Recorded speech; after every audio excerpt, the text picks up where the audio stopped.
நேர்களே, முக்கிய செய்தி. ஆன்லைன் விளையாட்டிற்கு நேர கட்டுப்பாடு விதித்து உயர்நீதிமன்றத்தில் தமிழ்நாடு அரசு விளக்கம் அளித்திருக்கிறது. இளைஞர்களின் நலனை கருத்தில் கொண்டு ஆன்லைன் விளையாட்டுகளுக்கு நேர கட்டுப்பாடு கொண்டு வரப்பட்டிருப்பதாக உயர்நீதிமன்றத்தில் தற்போது தமிழக அரசு தெரிவித்திருக்கிறது. சென்னை உயர்நீதிமன்றத்தில் தற்போது இது குறித்து தமிழ்நாடு அரசானது விளக்கம் அளித்திருக்கிறது. ஆதார் இணைப்பை கட்டாயமாக்கி தொடர்ந்து எதிராக தொடரப்பட்ட வழக்கில் ஆன்லைன் விளையாட்டிற்கு நேர கட்டுப்பாடு விதித்திருப்பதாக உயர்நீதிமன்றத்தில் தமிழக அரசு விளக்கம் அளித்திருக்கிறது. ஆதார் இணைப்பை கட்டாயமாக்கியது எதிர்த்தும் நேர கட்டுப்பாட்டை எதிர்த்தும் தொடரப்பட்ட வழக்கில் தமிழக அரசு உயர்நீதிமன்றத்தில் இந்த விளக்கத்தை தெரிவித்திருக்கிறது.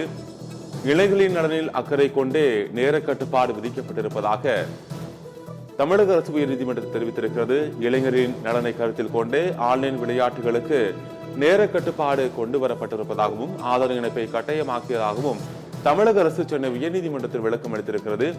ஆன்லைன் விளையாட்டிற்கு நேர கட்டுப்பாடு குறித்து சென்னை உயர்நீதிமன்றத்தில் தமிழ்நாடு அரசு தற்போது விளக்கத்தை அளித்திருக்கிறது. ஆதார் இணைப்பை கட்டாயமாக்கியதை எதிர்த்தும் நேர கட்டுப்பாட்டை எதிர்த்தும் தொடரப்பட்ட வழக்கில் தற்போது தமிழக அரசு உயர்நீதிமன்றத்தில் தற்போது விளக்கம் அளித்திருக்கிறது. இது குறித்தான முக்கிய தகவலை தற்போது பார்த்து விரிவான தகவலை கொண்டு வரக்கூடிய செய்திகள் தொகுப்பில் பார்க்கலாம்.